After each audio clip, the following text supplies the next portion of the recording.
Hey, everybody, welcome back to the podcast. You're listening to the longest running superhero role playing game on Earth. I'm your host, the Game Master, and today we're talking about G.I. Joe, which is the code name for America's daring, highly trained special mission force. Its purpose to defend human freedom against Cobra, a ruthless terrorist organization determined to rule the world. But before we get into the adventure itself, smash that like button. Make sure you're subscribed, ring the bell, and leave a comment. We've got a great community here, and it's all thanks to you guys.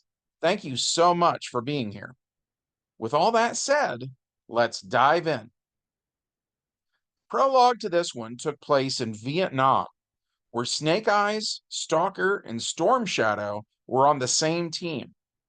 They came to a village where the villagers were all upset, and though the specifics got lost in translation, they were saying something about a monster that came out of the jungle and attacked them. The soldiers find weird holes in the ground where the mud seems to have been stabbed by some sort of square metal pole.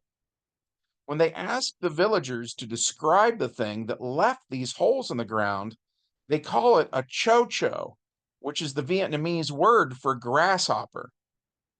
The team thinks that surely they're misunderstanding the translation, and they follow the tracks down a raised dirt road with marshlands on either side. On the way there, they encounter an area of road where a tractor exploded, but a bunch of the tractor's parts are missing. Later, they find what's left of a tank that seemed to have fought the monster and lost. Eventually, they follow the trail to a scientific research facility called Mars. And as it turns out, this place is owned by Destro, and his men have captured the monster. It's called an Insecticon. It's a huge black and purple transformer that can convert into a bug. It has a yellowish, transparent glass chest that sort of resembles a cockpit. It also has huge chrome silver wings. The Insecticons have been on Earth for 4 million years, and their idento computers were able to scan Earth insects and replicate their overall shape so they'd be better suited for life on Earth. They are also adept at eating crops, and then, kind of like Mr. Fusion from Back to the Future, they can convert that matter into usable energy. This particular Insecticon has had its face removed because Transformer faces are made of strange alien technology that is simultaneously hard like steel, yet flexible, allowing a Transformer's lips to move when they talk. The soldiers take out all of Destro's men, and as they search the facility, they can see where Destro's been reverse engineering the Transformer face metal to make a mask for himself. They also learn that Destro's reverse engineering Cybertronian technology, and he's building something called a Hiss tank for a client that his records refer to only as the Commander. And that brings us to the main plot, which takes place years later in the 1980s. G.I. Joe's satellites spot a Decepticon space bridge in a riverbed in the desert. So the Joes are sent to retrieve this alien technology so that the United States government can use it to build weapons to deal with Cobra, who have also been reverse engineering this technology. And as such, they have laser rifles, jetpacks, and all sorts of exotic gear. Speaking of which, when the Joes arrive on the scene, they're already too late. Cobra is here with high speed Hiss tanks, modified A-10 Warthogs with Vertol capabilities, which they refer to as a Rattler, and navy blue construction equipment that they're using to take apart this huge purple space bridge and load the pieces onto flatbed trucks. The Joe's current field leader, by the way, is Conrad S. Hauser, whose code name is Duke. He was the GMPC for this game. Barbara played Scarlet. Christopher played Rock and Roll. Thela played Gung Ho, Rachel played Cover Girl, and Scott played Wild Bill. Also, since the Joes tend to be street level characters, we decided to run this one using 3rd edition GURPS with a whole lot of house rules. On Scarlett's turn, she rolled 3 6-sided dice to hit. She rolled a 4, 5, and 6, which in GURPS is a bad roll. If you were to roll 666 or 665, those are critical failures.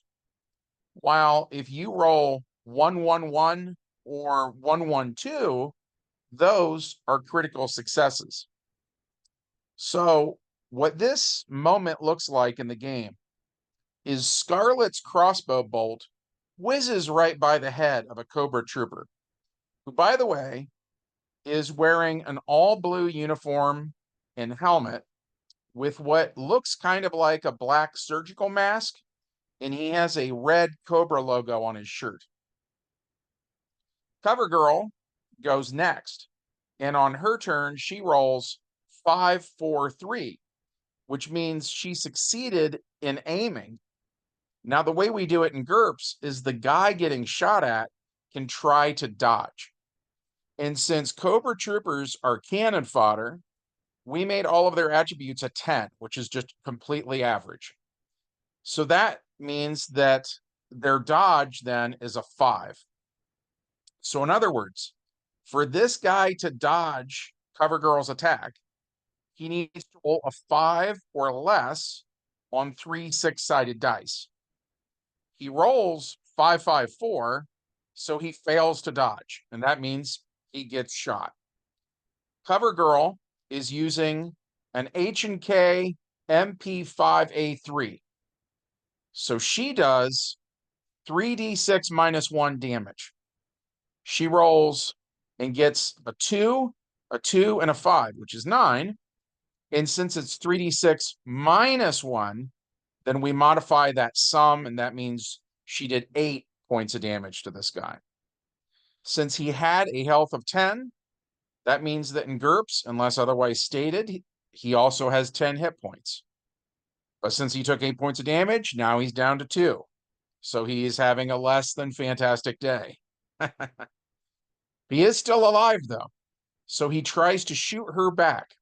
And his skill at using the standard issue Cobra laser rifle is at level 10. So he needs to roll a 10 or less to succeed on his end. He rolls 2, 2, 3, so he succeeds. Now, Cover Girl can try to dodge. And to keep the Joes from dying in a way that would not line up with either the cartoon or the comic book, I gave all of the Joes passive defense level 6 for this campaign. So that means every single member of G.I. Joe adds their PD of 6 to their dodge. Anyways, so Cover Girl then needs to roll a 12 or lower to dodge. So she rolls 4, 5, 4, which means she fails. Our Cobra Trooper then rolls to see how much damage that his Cobra laser rifle does. And we based it on the laser rifle found in 3rd edition DC Heroes on page 123. The DC laser rifle does the exact same amount of damage as someone with a strength of 4 APs can do in DC Heroes. So we convert that over to GURPS, and that would be exactly 2d6 minus 1 damage. So the Cobra Trooper rolls a 3 and a 4. And since it's 2d6 minus 1, that means Cover Girl takes 6 points of damage from a laser wound. So she's hurting. Next up is Rock and Roll, who uses a M60 heavy machine gun. He rolls 1, 6, 4, which succeeds.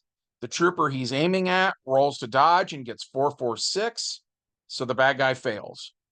Rock and Roll then gets to roll for damage, and his machine gun does 7d6 damage. Rock and Roll does a total of 27 points of damage, so this Cobra Trooper is very dead. Next up is Gung Ho, who rolls to hit and gets 1, 2, 4, which hits. His opponent rolls to dodge and gets 3, 2, 1, which fails by 1 point. Gung Ho uses an M16 that does 5d6 plus 1 damage. So he rolls and he does 18 points of damage. So his opponent is also dead. Wild Bill is flying a modified Bell AH-1JC Cobra, which the Joes refer to as a dragonfly. He launches missiles at that construction equipment, destroying it. I would go into specifics on that, by the way, but honestly, every role-playing game system has some facet of its rules that is particularly ugly. And for GURPS, it is absolutely GURPS vehicles. So trust me when I say the missile destroys the construction equipment.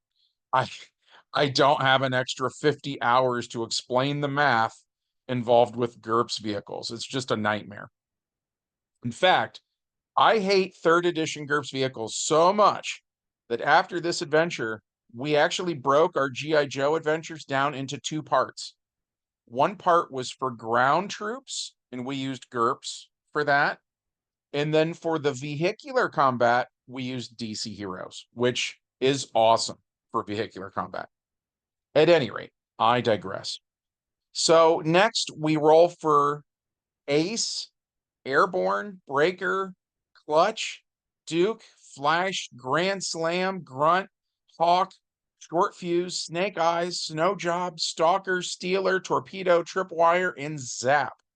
And I'm not going to tell you what they all rolled because, again, it doesn't sound like a lot of fun, right? Suffice it to say, on average, about 75% of the time, the Joes hit their targets, while about 25% of the time, the Cobras are able to dodge. When the surviving Cobras return fire, they make their roll 50% of the time, while the Joes dodge a little over 50% of the time. By the time the battle was all said and done, none of the G.I. Joes died. There were wounds here and there, but nobody was a goner, right? Conversely, all of the Cobras were dead. And Doc, who was the G.I. Joe's medic, patched up any of the Joes who needed it. G.I. Joe recovers the Decepticon space bridge, as well as every piece of equipment that the Cobras had on them. So whatever bit of technology the bad guys came up with, now we see the good guys copy it almost immediately. So this is the beginning of what we saw in the cartoon, where in the beginning, they seemed to use more realistic military gear, and the longer the series went on, the more sci-fi things seemed to get. One of the communications devices that the Cobras had on them goes off, and the Joes answer it, and it's Cobra Commander, Destro, and Major Blood, calling to see if the Cobra troopers have acquired the space bridge yet. And so this is the first time in our game world that the Joes actually see on the screen who it is they're up against, face to face. Cobra Commander learns that his men failed him, so in a fit of rage, he breaks the communicator on his end, and on the Joe's end, what they see just goes to static. Which brings us to our epilogue.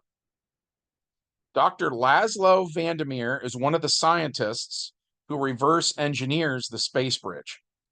As such, he invents something called the mass device, and Cobra wants it. So the Baroness disguises herself as Dr. Vandermeer's assistant, and she secretly steals the machine's blueprints. From a remote mountaintop in Europe, Cobra then begins to construct their own mass device. And they do succeed and cause problems with it, but that's a story for another day. We enjoyed this one quite a bit, actually.